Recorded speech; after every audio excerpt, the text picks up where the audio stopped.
Hello, thinkers, and welcome to Soch Academy. Today, we are going to learn about the literary analysis of the poem composed upon Westminster Bridge by William Wordsworth.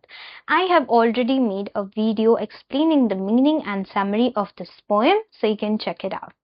Let's start with structure and form. The poem follows the Petrarchan sonnet form. A sonnet is a poem consisting of 14 lines with a specific rhyme scheme and a rhythm or pattern. There are many types of sonnet, but the two major types are Petrarchan or Italian sonnet and Shakespearean or English sonnet. Now, this poem consists of 14 lines and it is divided into an octave, which is first 8 lines, and a sestet, last 6 lines. The rhyme scheme in this poem is A B B A, CD, CD, CD, which is characteristic of a traditional Italian sonnet. The Italian sonnet was developed by the Italian poet Francesco Petrarch. That is why it is also called as Petrarchan sonnet. Let's learn about rhyme scheme more in detail. Now here you can see lines 1 to 8, which is a group of 8 lines, and it is called as an octave. So in an Italian sonnet, the poem is usually divided into two parts. The first part is the octave consisting of the first 8 lines, and the second part is the sestet consisting of the last 6 lines. Let's have a look at the rhyme scheme of the octave. Now, how do you find out a rhyme scheme?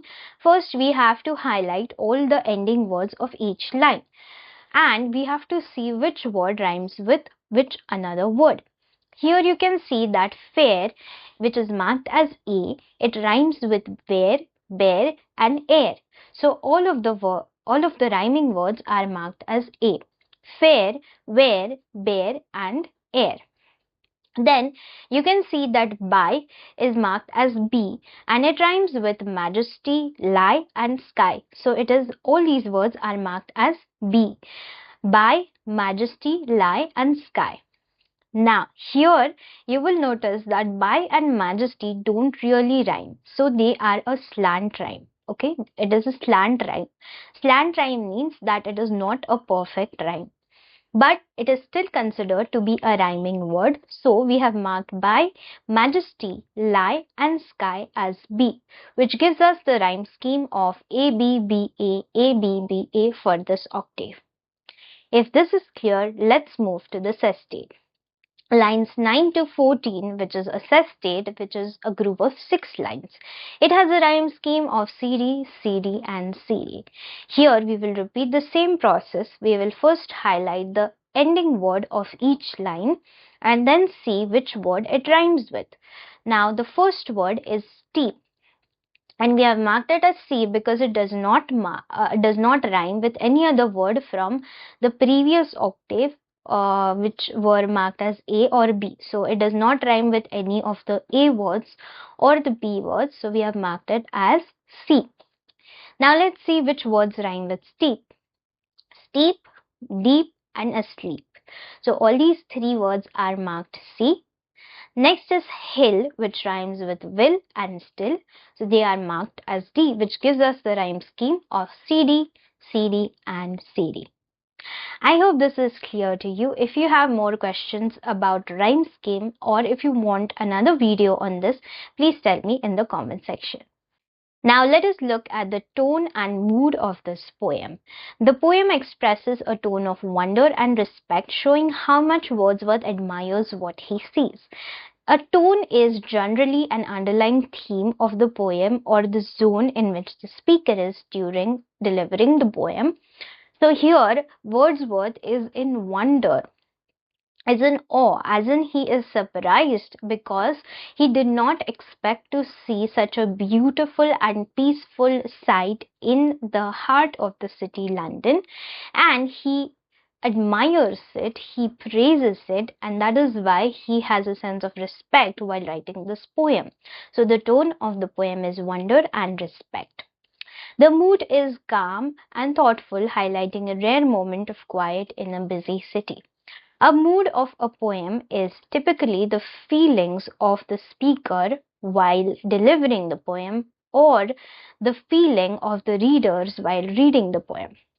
So when you read this poem, you feel very calm, thoughtful, and you feel a sense of peace, which is highlighted here because it is a rare moment of peace and quiet in a busy city. Imagery and literary devices, personification. This city now doth like a garment wear the beauty of the morning. In this context, garment refers to the way the city adorns itself with the morning's beauty, similar to how a person wears clothes. The city is personified, as in, it is given a human quality of wearing clothes, like a person wears clothes to enhance their beauty and to be presentable. Similarly, the city is wearing the beauty of the morning, like a garment, like a beautiful golden gown, to enhance its beauty. This is personification. Visual imagery. Imagery means any words or lines which appeal to one of the five senses of the reader. For example, visual, audio, smell, taste, or touch. Here in this poem, visual imagery is used, as in the line, "The river glided at his own sweet will." The imagery of the river moving freely reinforces the idea of harmony between nature and the urban environment. So, in this moment, the river is moving freely at his own will, at his own pace, without any human intervention or disturbance.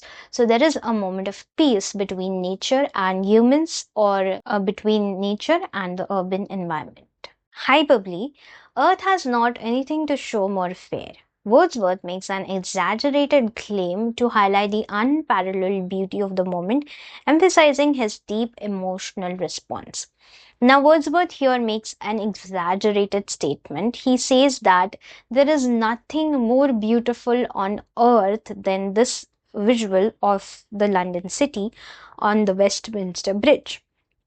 So, this is an exaggerated claim, means he is praising and admiring this visual a lot more than what it really is. But this is not a logical statement, as in, he didn't sit and see the photos of all the beautiful places of earth and then compare them and then come to the conclusion that yes, this is the most beautiful place. But in contrast to that, this is his deep emotional response. So, in that present moment where he was witnessing it, experiencing it, and the way he was feeling it, that is what made him say that earth has nothing, not anything to show more fair. So, this usually happens with us also whenever we go to a beautiful place like a sunset or a beach, and in that moment we feel that this is the most beautiful thing that we have ever seen, right? But Wordsworth exaggerates it by not saying that this is the most beautiful thing I have seen, but saying that this is the most beautiful thing that exists on earth. So, this is an example of hyperbole. Contrast. The poet contrasts the usual busy, noisy London with calm, silent city he witnesses at dawn. This highlights the temporary stillness that makes the moment so extraordinary.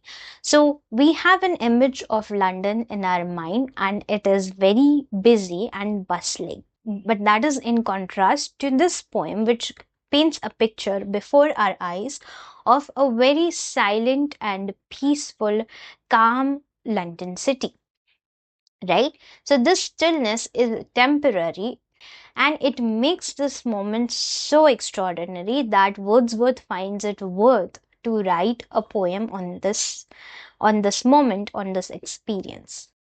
Metaphor. And all that mighty heart is lying still. The city of London is directly compared to a heart because it is alive and bustling when people begin their work, but in that hour it is quiet as if a heart was still. So, in this metaphor, in this line, the poet has used the device of metaphor. He has compared the huge, mighty city of London with a heart which is always beating and alive. Okay, so the city is like a heart, as in it is always busy, it is always alive and bustling, like a heart beats. But in this moment, the city is calm and quiet, as if the heart was not beating and it was lying still. Your turn. Find out other lines from this poem which use personification, imagery, hyperbole, contrast, and metaphor. So, I have not marked all the lines in the poem which use these literary devices. So, it is your job to find out other lines which use these literary devices and write them in the comment sections down below. Thank you so much for watching my video. If you have any thoughts or questions about this poem or about any literary devices that we discussed in this video, please write it in the comment section and I will see you in the next video.